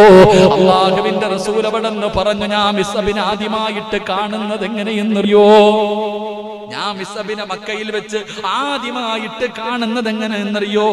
വാപ്പാടെയും ഉമ്മാടെയും ഇടയില് സ്വർണത്തിന്റെ തളികയിലിരുന്ന് ഭക്ഷണം കഴിക്കുന്നതാ കണ്ടത്. മിസ്അബ് റളിയല്ലാഹു തആല അൻഹു അള്ളാഹുവിന്റെ പ്രവാചകൻ ആദ്യമായിട്ട് കാണുമ്പോ വാപ്പാടെയും ഉമ്മാടെയും ഇടയിലിരുന്നിട്ട് സ്വർണത്തിന്റെ പാത്രത്തിൽ ഭക്ഷണം കഴിക്കുകയാ. സ്വർണത്തിന്റെ പാത്രത്തിൽ ഭക്ഷണം കഴിക്കുകയാ. ആ മിസ്അബ് റളിയല്ലാഹു തആല അൻഹു മുത്തുനബിയുടെ ചാരത്ത് നിന്നതെങ്ങനെയെന്നറിയോ? എന്റെ പ്രിയപ്പെട്ട സഹോദരങ്ങളെ, ഒരാടിന്റെ തൊലിയുണ്ടല്ലോ, ഒരാടിന്റെ തൊലി ഇങ്ങനെ കമ്പിളിയായി പുതച്ചിരിക്കുകയാ. സ്വർണത്തിന്റെ തളികക്കകത്ത് ഭക്ഷണം കഴിക്കുന്ന മിസ്അബ് അല്ലാഹുവിന്റെ റസൂൽ മദീനത്ത് ചെന്നിട്ട് നോക്കുമ്പോ ഒരു കമ്പിളി പോലെ ആടിന്റെ തൊലി ഇങ്ങനെ, ആടിന്റെ തോലിങ്ങനെ പുതച്ചിരിക്കുകയാണ്. റബ്ബേ, പറന്നു പോകാതിരിക്കാൻ ഒരു വള്ളി കൊണ്ട് കെട്ടിവെച്ചിരിക്കുകയാ. സ്വർണത്തിന്റെ നൂല് കൊണ്ട് നെയ്ത വസ്ത്രം ധരിച്ച മിസ്അബ് പടച്ചവനെ മുത്തുനബി നോക്കുമ്പോ, അല്ലാഹുവിന്റെ റസൂല് നോക്കുമ്പോ പടച്ചവനെ പറന്നു പോകാതിരിക്കാൻ വള്ളി ഇങ്ങനെ കെട്ടിവെച്ചിരിക്കുകയാണ്. എന്റെ പ്രിയപ്പെട്ടവരെ, മിസ്അബ് റളിയല്ലാഹു തആല അൻഹുവിന് അല്ലാഹുവിന്റെ റസൂലിനെ വല്ലാത്ത ഇഷ്ടമാ. മുത്തുനബിയെ വല്ലാത്ത ഇഷ്ടമാണ്. മുത്തുനബി നടക്കുന്നത് പോലെയാണ് മിസ്അബ് നടക്കുന്നത്. പ്രവാചകൻ എങ്ങനെയാണോ നടക്കുന്നത്, ഇന്ന് സിനിമാ താരങ്ങളെ പിൻപറ്റുന്ന ചെറുപ്പക്കാരാ എങ്ങനെയാണോ മുടി വെട്ടുന്നത്, എങ്ങനെയാണോ മുണ്ട് മടക്കുന്നത്, ഏത് വസ്ത്രമാണോ ധരിക്കുന്നത്, അവന്റെ താടി എങ്ങനെയാണ്, അവന്റെ ഉടുപ്പ് എങ്ങനെയാണ്, എന്റെ പ്രിയപ്പെട്ടവരെ അതുപോലെ പിൻപറ്റുന്ന യുവതലമുറയോട് മിസ്അബ് എന്ന് പറയുന്ന ചെറുപ്പക്കാരൻ അള്ളാഹുവിന്റെ റസൂല് നടക്കുന്നത് പോലെയാ നടക്കുന്നത്. മിസ്അബ് നടക്കുന്നത് കണ്ടാൽ അള്ളാഹുവിന്റെ പ്രവാചകന് കുതിരയുടെ മുകളിൽ നിന്ന് എങ്ങനെയാണോ യാത്ര ചെയ്യുന്നത് അതുപോലെ മിസ്അബ് ഇരിക്കാറുള്ളൂ. പ്രവാചകനോട് വല്ലാത്ത മഹബത്തായിരുന്നു. എന്റെ പ്രിയമുള്ളവരെ, ഉഹദിന്റെ രണാങ്കണത്തിൽ യുദ്ധം നടക്കുമ്പോ, ഉഹദിന്റെ രണാങ്കണത്തിൽ യുദ്ധം നടക്കുമ്പോ ശത്രുക്കൾ അതാ കലികേറിയിട്ടവന്മാര് ഇങ്ങനെ പരതി നടക്കുകയാണ്. അല്ലാഹുവിന്റെ റസൂലിനെ കൊല്ലുന്നതിന് വേണ്ടി ശത്രുക്കൾ ഇങ്ങനെ പരക്കം പായുമ്പോ പടച്ചവനെ ഇങ്ങനെ പോകുന്നത് കാണുകയാണ്. ശത്രുക്കൾ വിചാരിച്ചു പോകുന്നത് മുഹമ്മദാണ്. ആരോ വിളിച്ചു പറഞ്ഞു, ആ പോകുന്നത് മുഹമ്മദാണ്. അതുകൊണ്ടടാ മുഹമ്മദ് പോകുന്നു. പടച്ചവനെ എല്ലാവരും കൂടെ നാലു ഭാഗത്ത് നിന്ന് നിന്ന് ഓടി വന്നിട്ട് മിസ്അബ് റളിയല്ലാഹു തആല അല്ലാഹുവിന്റെ പ്രവാചകനാണെന്ന് കരുതിയിട്ട് എല്ലാവരും കൂടെ വെട്ടി നുറക്കുമ്പോ തന്റെ മുഖം ഇങ്ങനെ പൊത്തിപ്പിടിച്ചിട്ട് കിടക്കുകയാ. മിസ്അബിന് പറയാ, ഞാൻ മുഹമ്മദല്ല. മുഖം അങ്ങോട്ട് തിരിച്ചു കഴിഞ്ഞാൽ കൊല്ലാൻ വരുന്നവര് ഇതുപോലെ ചെയ്യില്ലായിരുന്നു. എന്നിട്ട് ആരും കാണാതിരിക്കാ തന്റെ മുഖം ഇങ്ങനെ പൊത്തിപ്പിടിച്ചിട്ട് അല്ലാഹുവേ കബർന്ന് കിടക്കുകയാണ്. ശത്രുക്കൾ അവിടുന്ന് വെട്ടി നുറുക്കുകയാ. എന്റെ പ്രിയപ്പെട്ടവരെ, ചരിത്രം പറയുന്നു 72ഓളം വെട്ടുകൾ. 72ഓളം വെട്ടുകൾ. നിങ്ങൾ ചിന്തിക്ക്, അല്ലാഹുവിന്റെ റസൂലാണെന്ന് കരുതിയിട്ട് ശത്രുക്കൾ വെട്ടാൻ വരുമ്പോ ഒന്ന് തിരിഞ്ഞു നിന്നിരുന്നെങ്കിൽ അവിടെ നിന്ന് രക്ഷപ്പെടുമായിരുന്നു. പക്ഷേ എന്റെ പ്രിയപ്പെട്ടവരെ, അല്ലാഹുവിന്റെ സ്വർഗമാണ് അവർക്ക് വേണ്ടത്. അവസാനം അവിടെ കിടന്ന് ഷഹീദായി. ഓരോ ആൾക്കാരുടെയും മയ്യത്ത് കഫം പൊതിയുകയാണ്. ഓരോ ജനാസകളെ കഫം പൊതിയുകയാണ്. അവസാനം നോക്കുമ്പോ ഒരു ജനാസയുടെ ഭാഗത്ത് നിന്ന് സ്വഹാബികൾ കരയുകയാ. ഒരു ജനാസയുടെ ചാരത്ത് നിന്ന് കരയുകയാണ്. അല്ലാഹുവിന്റെ റസൂൽ ചോദിച്ചു, എന്തേ സഹാബാ, എന്തേ കഫം പൊതിയാത്തത്? ആരുടെ ജനാസയാ? യാ റസൂലല്ലാഹ്, ഇത് മിസ്അബിന്റെ ജനാസയാണ് നബിയേ. കഫം തുണിയില്ല നബിയേ. മയ്യത്ത് പൊതിയാ കഫം തുണിയില്ല നബിയേ. ചെറുപ്പക്കാരാ, സ്വർണത്തിന്റെ നൂല് കൊണ്ട് നെയ്ത വസ്ത്രം ധരിച്ച് സ്വർണ്ണ പാത്രത്തില് ഭക്ഷണം കഴിച്ച് കിടന്ന മിസ്അബ് അവസാന തലമറച്ച കാലുവെളിയില്, കാലുമറച്ച തലവെളിയില് അവസാനം അല്ലാഹുവേ കഫം പൊതിയാ തുണിയില്ലാതെ അവിടുന്ന് പച്ചില പുല്ല് പറിച്ച് കാലിൽ വെച്ച് കെട്ടിയിട്ട് കബറിന്റെ അകത്ത് ഇറക്കി വെച്ചെന്ന് ചരിത്രം പറയുമ്പോ റളിയല്ലാഹു തആല അൻഹുവിന്റെ ജനാസ അതാ തലമറച്ച് കഫം പൊതിഞ്ഞ് കാലിൽ പൊതിയാ തുണിയില്ലാതെ പുല്ല് പറിച്ചു കൊണ്ടുവന്ന് കാലിൽ കെട്ടിവെച്ചിട്ട് ആ സഹാബിയുടെ ജനാസ കബറിൽ ഇറക്കുമ്പോ കാലിൽ കെട്ടിയിരുന്ന പുല്ലവിടം നടിഞ്ഞ് താഴെ വീടുകയാണ്. ആ സമയത്തല്ലേ മുത്തുനബി പറഞ്ഞത്, വമിനന്നാസി മയ്യശ്രീ നഫ്സഹു ബിതിഗാ മർളാതില്ലാഹ് വല്ലാഹു റഊഫുൻ ബിൽ ഇബാദ്. മോനെ, മരിച്ചാൽ എങ്ങനെ മരിക്കണമടാ? അല്ലാതെ നടറോഡിൽ കിടന്ന് പരസ്പരം തമ്മിലടിച്ച് വെട്ടിച്ചാവുന്നതിലല്ല കാര്യം. യഥാർത്ഥത്തിൽ ഷഹീദാരെന്നറിയോ? അല്ലാഹുവിന്റെ ദീനിന് വേണ്ടി ജീവിച്ചിട്ട്, അല്ലാഹുവിന്റെ ദീനിന് വേണ്ടി ജീവിച്ചിട്ട് അല്ലാഹു ഇഷ്ടപ്പെടുന്നത് പോലെ പോകുന്നവരാ ശുഹദാക്കള്. വെള്ളിയാഴ്ച രാവിലെ മരിക്കുന്നവരുണ്ടല്ലോ, റബ്ബേ നമസ്കരിച്ച സുജൂദിൽ കിടക്കും മരിക്കുന്നവരുണ്ടല്ലോ. അതിനല്ലേ മരണമെന്ന് പറയുന്നത്, അതിനല്ലേ മരണമെന്ന് പറയുന്നത്. പല മയ്യത്തുകളും കണ്ടപ്പോ കൊതിച്ചു പോയില്ലേ? പല ജനാസകളും കണ്ടപ്പോ കൊതിച്ചു പോയില്ലേ? പടച്ചവനെ, മരിച്ചാൽ ഇവര് മരിച്ചതുപോലെ മരിക്കണമെന്ന് പല മയ്യത്തുകൾ കണ്ടപ്പോഴും നമുക്ക് തോന്നിയിട്ടുണ്ടല്ലോ. അതുകൊണ്ട് എന്റെ പ്രിയമുള്ള സഹോദരങ്ങള്, ഒരു ശുഹദാഇന് അല്ലാഹു കൊടുക്കുന്ന പ്രതിഫലം ഇതാണ്. ഒരു ശുഹദാഇന് അല്ലാഹു കൊടുക്കുന്ന പ്രതിഫലം ഇതാണെന്ന് നബി മുഹമ്മദ് മുസ്തഫ സല്ലല്ലാഹു അലൈഹി വസല്ലം. എന്റെ പ്രിയപ്പെട്ട സഹോദരങ്ങളെ, ഇവരാണ് ശുഹദാക്കൾ.